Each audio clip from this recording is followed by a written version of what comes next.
Assalamu alaikum, grade 5. Welcome back to your science lecture. We had started unit number 3 of your book, The Plant World.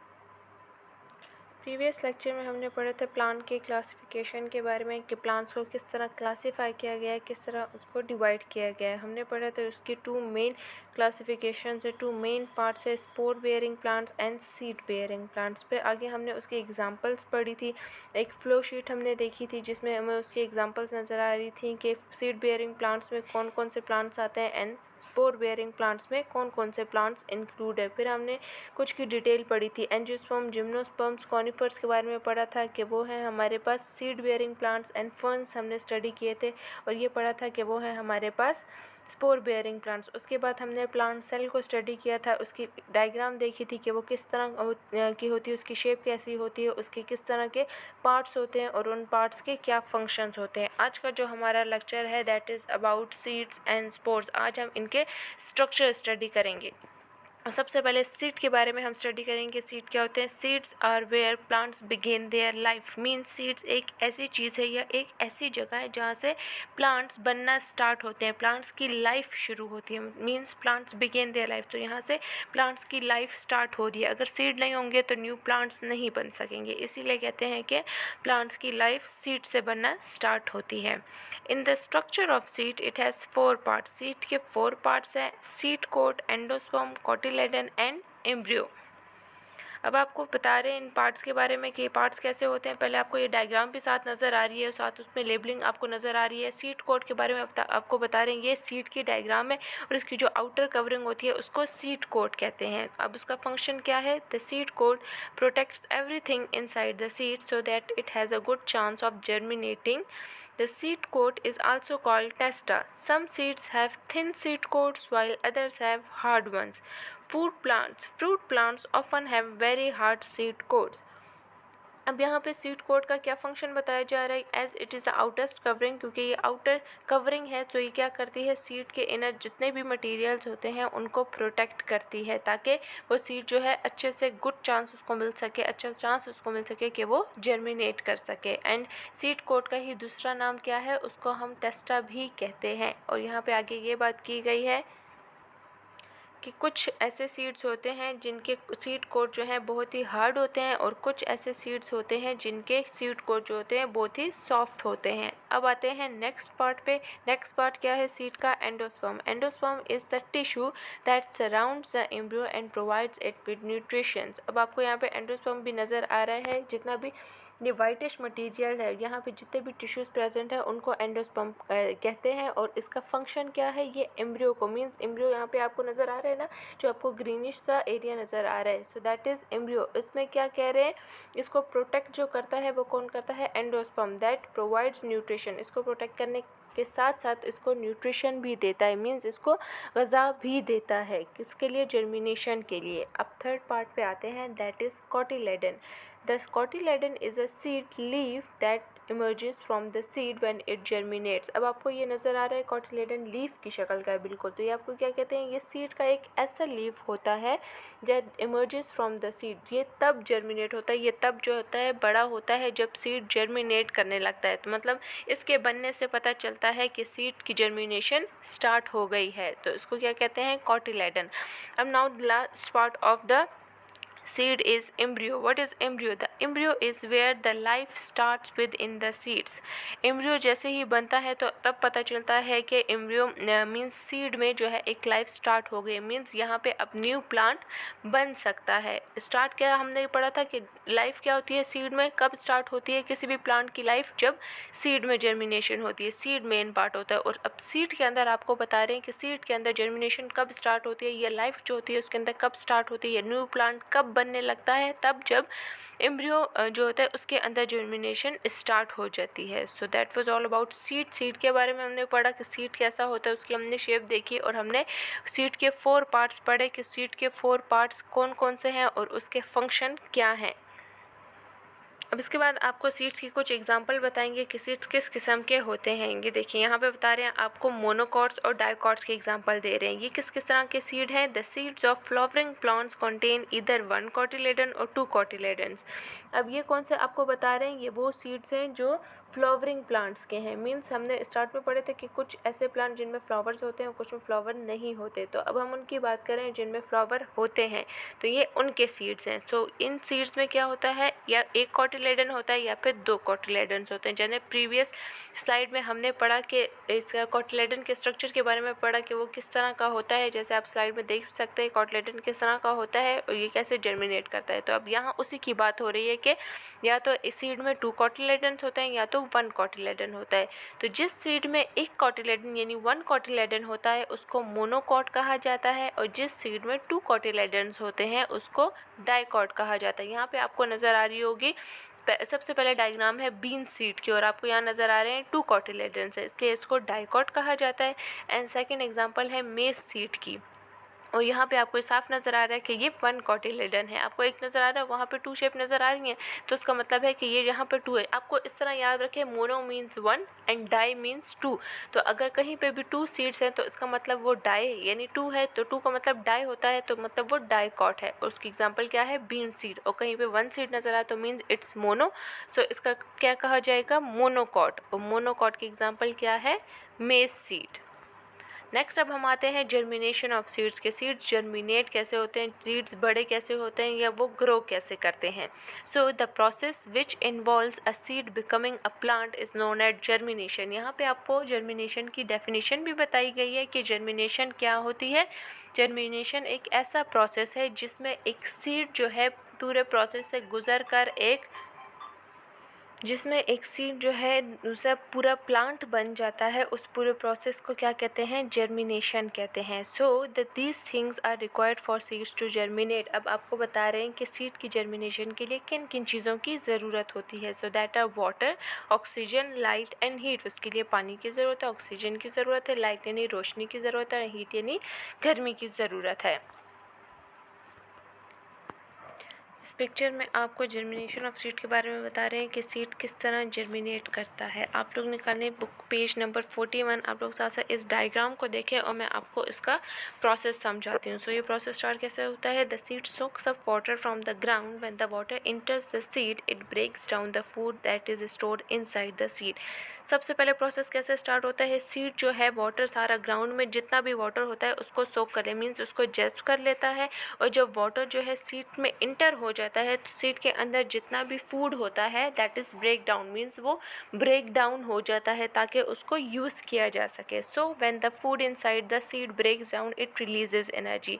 Seed के अंदर जितना भी food break down होता है, जैसे ही वो ब्रेक डाउन होता है वो एनर्जी रिलीज करता है। This energy causes the embryo plant to grow inside the seed. और वो एनर्जी क्या करती है, जो एनर्जी रिलीज की है फूड ने, वो एनर्जी क्या करती है, हेल्प करती है सीड को ताकि वो ग्रो कर सके एंड न्यू प्लांट बना सके। आप लोग साथ साथ डायग्राम्स देखते जाएं।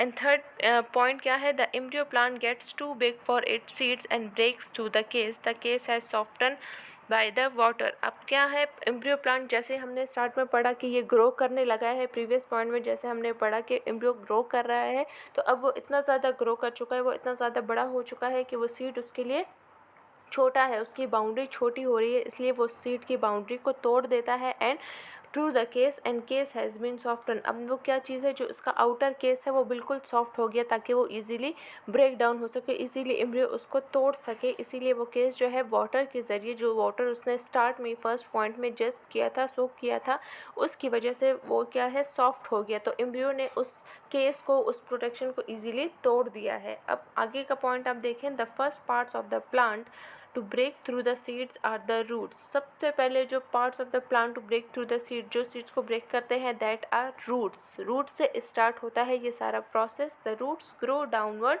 And anchor the plant to stop it being blown और वॉश्ड अवे। सबसे पहले जो स्टार्ट होती है जर्मिनेशन, वो रूट से होती है। किस तरह के रूट जो है ग्राउंड में अपनी ब्रांचेस बनाती है, वो इसलिए बनाती है ताकि प्लांट जो ग्राउंड के थोड़ा सा ऊपर ग्रो कर रहा है वो किसी भी वाटर के साथ वॉश ना हो जाए, कहीं और ना चला जाए, या हवा के साथ उड़ ना जाए। तो वो रूट अपनी ब्रांचेस इसलिए बनाती है ताकि वो प्लांट वहीं पर मजबूत हो जाए, सही स्पर्म हो जाए, इतना मजबूत हो जाए कि कोई हवा चले तो वो उसके साथ उड़ ना सके और ना ही कोई वहाँ पर पानी आए बहुत सारा प्रेशर के साथ तो वहाँ से वॉश ना हो जाए। इसीलिए पहले ब्रांचेस रूट्स की वजह से बनती हैं ताकि वो उसको एंकर मीन्स सपोर्ट कर सके। यहाँ पे आपको मीनिंग भी नज़र आ रहा है, ताकि उसको सपोर्ट कर सके प्लांट को, ताकि वो जो है ख़राब ना हो या क्या हो जाए, हवा के साथ उड़ ना जाए। जैसे ही आपको नज़र आ रहा है ए और बी वाली डायग्राम में, देखिए ए और बी पार्ट जो आपको नज़र आ रहा है ये उसका आपको बताना है कि वो ब्रांचेस बनाना उसने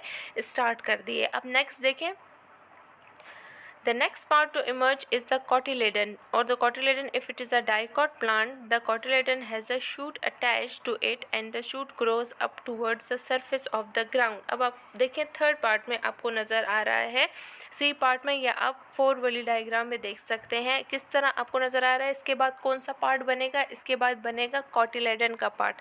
अब ये प्लांट पर डिपेंड करता है कि या तो उसमें अगर 2 कॉटिलेडन्स बन रहे हैं तो वो कौन सा प्लांट कहलाएगा, डाइकॉट प्लांट या डाइकॉट सीड होगा। और अगर उसमें 1 कॉटिलेडन बन रहा है तो वो क्या होगा, मैंने आपको अभी बताया था, वो मोनोकॉट होगा। मीन्स उसमें 1 कॉटिलेडन है इसीलिए उसको मोनोकॉट कहा जाएगा। नेक्स्ट में आए, once the shoot breaks through the surface, light and heat from the sun enable the plant to start producing its own food, so the cotyledon leaves turn green. अब इस point में बात कर रहे हैं कि वो शूट जो कॉटिलेडन के साथ अटैच है, जैसे ही वो सरफेस से बाहर आता है और उसको सन की रोशनी मिलती है, सन की लाइट मिलती है और हीट मिलती है, तो वो क्या करता है, प्लांट में स्टार्ट करता है कि वो अपना फूड प्रोड्यूस करे। हमने स्टार्ट में इस चैप्टर में पढ़ा था कि प्लांट में जो है फूड कौन से पार्ट में प्रोड्यूस होता है, लीव्स में प्रोड्यूस होता है। तो अब ये क्या होगा, कॉटिलेडन लीव्स टर्न ग्रीन। जैसे ही उसको सनलाइट मिलेगी, उसको हीट मिलेगी, वो फूड प्रोड्यूस करना स्टार्ट करेगा तो क्या हो जाएगा, कॉटिलेडन का कलर ग्रीन हो जाएगा। उसके ग्रीन होने का मतलब भी यही होगा कि यहाँ पे फूड बनने का प्रोसेस स्टार्ट हो गया है। जैसे आपको नज़र आ रहा है, देखिए डायग्राम में पेज नंबर 41 पे जो आपको नज़र आ रही है डायग्राम ई, उसमें आपको नज़र आ रहा है ना कि लीफ बिल्कुल ग्रीन हो रहा है, बिल्कुल ये यहाँ पे इसकी बात कर रहे हैं। Now the plant is no longer relying on the food in its seed. As it produces more of its food, it grows more leaves. It also grows bigger and eventually produces seeds that eventually form new plants.